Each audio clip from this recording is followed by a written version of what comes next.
huwag kang iidlip sa eskwelahan nyo na may kwento-kwento na dati raw yung sementeryo.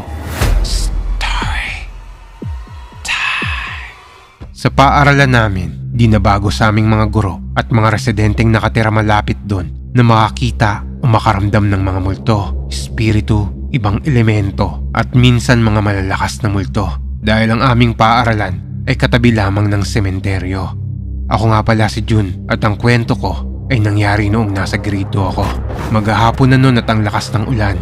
Dahil nga hapon na at medyo tinatamad at inaantok na rin ako, hindi ko na malayan, bigla na lang akong nakaidlip. Tapos maya-maya, bigla akong nagising dahil sa dumadampi sa akin na malamig na hangin. Paggising ko, bigla akong nakaramdam ng takot dahil sa nakikita ko sa classroom namin. Hindi ako makapaniwala sa nakikita ko ng mga oras na to kasi hindi yun mga kaklase ko at yung guro ko, yung nasa loob ng classroom namin. Mga nilalang sila na animoy nakikinig at nag-aaral din. Pero hindi sila mukhang mga buhay na tao. Mukha silang biktima ng kung anong pangyayari dahil duguan ang mga yon at punit-punit ang mga ibang parte ng damit nila. At animoy nakatingin lang sila sa iisang direksyon ng pisara ng classroom.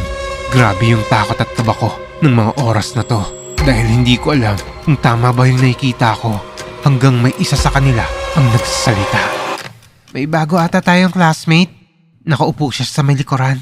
Dito na nanlaki yung mata ko nang biglang nagtinginan lahat yun sa akin at lahat sila duguan at wasak-wasak ang muka. Tapos bigla akong nahimatay sa takot hanggang nagising na lang ako. Nasa klinik na ako at yung klinik pa namin noon ay parte ng principal's office at hinati lang yon para magkaroon ng klinik sa aming paaralan. Tinanong ako ng mga guru namin kung bakit daw ako nahimatay. Bigla akong naalala yung mga nakita ko at nanginig ako sa takot at halos hindi ako makapagsalita. Ngunit sa huli ay nahimasmasan ako at nagawa kong ikwento yung mga nangyari. Nang biglang may inamin sa akin yung principal at ibang guru sa amin. Taong 1990 raw ay inutusan nila ang mga grade 2 students para mag-gardening nang biglang lumindol ng napakalakas at nagresulta yun ng pagguho at pagkatumba ng isang parte ng gusali sa saktong kinaroroonan ng halos mahigit 20 estudyante na nag-gardening at lahat ng yon natagpo ang wala ng buhay. Kaya maaaring yung mga nakita ko raw ay mga kaluluwa ng mga biktima ng pagguho noong 1990.